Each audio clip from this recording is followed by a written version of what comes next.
I would say that even though we were all having to take a step back and economies were kind of crumbling to some degree, we were connecting Mm. and on a really human level. And I think the slowing down for me, that at first took a lot of getting used to, because at first, don't get me wrong, like me and my boyfriend, he moved in during lockdown.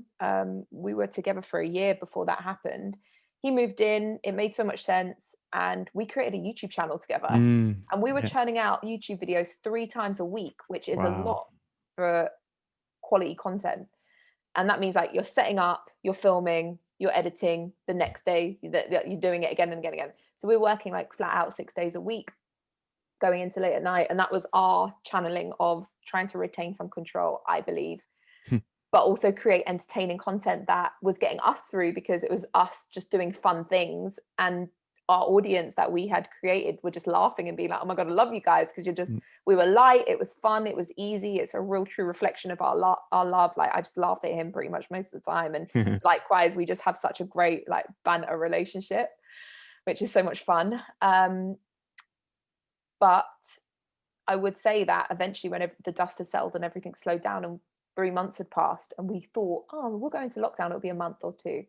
And then it turned out to be like Mm. 3 months and nothing had happened, nothing had changed. It was getting worse. That was when you're like, okay, we are connecting online, but now I had to figure out how to rekindle that connection with myself and just take some time out. So, like, like what you were saying, I did actually take up meditation. I signed up to Headspace, and started to study neuroplasticity. And a massive part of that is brain training, meditation being one of them. And sitting in stillness was probably one of the hardest things I was having to do and learn to do. But it was a challenge, and actually stopping is productive, and being still and slow is hugely like beneficial in the long run. But we just don't see it as beneficial because we all, we get pitched peak performance all the time, and like Yeah. go hard or go home, work out or die trying, like, all that kind of real hardcore approaches to progression. Mm. Whereas actually being a bit slower made sense. Yeah. And how did you find it adjusting to, you know, using more of the time throughout your day? So instead of having like, I need to do this and then I've got that, and then at 2 o'clock this and at 4 o'clock that, having more space in your day, how did you kind of adjust to getting the Mm. most out of your day, and not, again, not in a productivity type of way, but just living? I'm not gonna lie, I didn't for a long time. It was really hard to adjust. Every day felt like Groundhog Day, again and again and again. The weekends merged into the week, and it just felt endless at one point. And I remember feeling quite low and not motivated. And I'm somebody that's like, yes, it's Monday. Like I'm really generally positively quite disposed. Mm. I really do. I can say I love life, but I just didn't. I didn't for a long time. And so it really only occurred to me that something needs to change when, loungewear became a thing, work from home, get comfy in a Yeah. tracksuit. And I remember I loved being with face mask on in a tracksuit, but I remember doing it because I just didn't have the energy to do anything else. And when it didn't become a choice, that's when I started to worry about myself. And I thought, no, look, get up, have your shower, put on some makeup, wear some jeans or whatever it is, just to make me feel a little bit better. And I did that. It made a difference. And it was these slow little things that I implemented that made a difference. I got this diary, and it was a diary from Etsy. Mm. And I think their Instagram is like at theinspiredstories.com. But you can basically buy these kind of planners anywhere.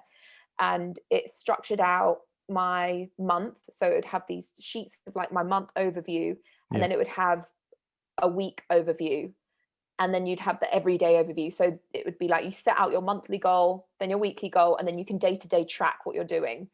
Only when I got that diary did I start thinking, okay, let's start setting goals again. Let's Mm. start creating new habits. Because at the beginning of every week, you could write a habit section. And Okay. so I put in like 3 new habits that I wanted to create that week. And I think it was like, um, use the Elevate app, which is a brain training app for 10 minutes a day. The free version is amazing, and I highly recommend everyone check it out because my brain has literally got sharper using it. Nice. Elevate, it's called. it's better than luminosity. I'm not it's not sponsored, but just putting it out there because I've tried them all. Yeah, yeah. The other one was use Headspace, Mm. so do some 10-minute meditation and something else. And because I was tracking my habits and I was tracking how I was using my time in the day, I was holding myself accountable. Whereas before, you have people calling you to go to this meeting, and life just unfolds in a way that generally, for people that aren't freelancers, you go to work 9 to 5. You are being held accountable by your boss to show up every day, Monday to Friday, at this space. If you're a kid, you go to school. As freelancers, we create our own work, so you have to be accountable. But if there's no work able to create, then damn, what do you do? Mm. And so I kind of was like, right, let's start planning my week out a little bit more. But it was hard. It was really tough to take charge of that again. And I guess it just led me to, I say that I've said this before. I was on this treadmill, and my management and team and everything that I'd built had then become a monster that was basically just like throwing stuff at me. And I loved it. I didn't Yeah. realize what I'd created. And I was running faster and faster and faster on this treadmill. And when COVID hit and we had to lock down, it was almost like somebody pushed the stop button, and I actually could walk off and look at everything on this treadmill and be like, actually, do I want that anymore? Yeah. And I just started walking. And I feel like I'm currently now walking and I'm pressing the incline button. I'm not going any faster, but I'm actually going steeper. And that's how I feel my life is right now. I feel like I'm actually doing work on this incline, like I'm studying again. My brain feels like it's sharper. I feel like I'm being more present with my life, but I'm not running and I'm not going fast and I'm not super busy and I'm not talking to 100 people a day. But yeah, it feels more, I'm using my time more preciously, if that's even a word. Yeah, and I love what you said about looking at the habits, because I think it's like, that the answer to that question could have been like, well, what I wanted to do was make like 6 videos a week and like put out this blog and then like write an article. It could have been like really like outward, like productive stuff. And I know I asked specifically not for that, but like the answer that what I'm hearing from you is like, actually you just focused on yourself. Like, what are the things that are good for me? Meditation, looking after myself, exercising my brain. Like, they're inevitably things that are going to be good for you long term. And it's like, if you switch that focus to the internal side of you and going, actually, what are the things that are good for me? Like, what's my eating habits like? What's my fitness like? What's my, how's my mental health? How's my spiritual health? How's my emotional health? And like investing in those things with diaries, journals, apps, whatever it may be, free YouTube videos, like that's going to stand you a long way. And it like I said before, that internal stuff then creates the output that you want in your life. And it's like when you shift that focus to like you said, stepping off the treadmill, Mm-hmm. you can look at everything and be like, wow, like that's what I was doing, but is it what I want to be doing? And that's a big realization. And I think that's something that's definitely hit for me as well, is like, I made the conscious decision this year, like not to take on any more freelance social media work, because that was my life for like 5 years. It was social media work. And, two of that was, 2 and a bit of that was freelancing. And I was like, actually, if I really want to do the things that are good for me, I need to focus on me and what I want. And yes, there's good money in social media, don't get me wrong. And I turned down some well-paid work, which would have pretty much set me up for the year. But instead, I've focused on the things that I'm passionate about, investing in myself as a coach, investing in myself as a person, and then putting that into work in the areas of my life through content, through working with coaching clients, through the podcast, through the book that I put out. And just, it's that stuff's come out of me by focusing inwards. Yeah. And I hear it time and time again that this risk-taking ability, like this risk-taking attitude is always so hard, but it is always so beneficial at the end, because I don't have a plan B. I just think you have plan A and you make plan A work. There's no other option. And I've always taken ownership of my decisions in life, and therefore it means I take ownership of all of my mistakes. No one else has told me, you should go into this career, or you should, you know, be this religion, or you should do this. Like, thankfully I never came from a family that put that pressure on me or had, and I've always been a bit of a rebel. Like, even when it came to being a plus size model, I was like, look, women can look beautiful no matter what, and this is what the way the world should look, that it should be for everybody. These pressures of these beauty ideals, they need to go. And luckily I had social media to shout about it on, and the time was right and the stars all aligned. But I think it is about risk taking and knowing that you can fail, but there's also, you have everything you need.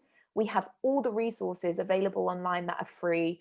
There's funding, there will be funding available if you go and look for it. There's so many people that are experts and consultants that they want to share knowledge. Like, if you say, can I, like, the best thing, if you want to know something, maybe not now, but in new normal life, just say, can I take you for a coffee, and pick someone's brains for 10 minutes in the field that you want to go in.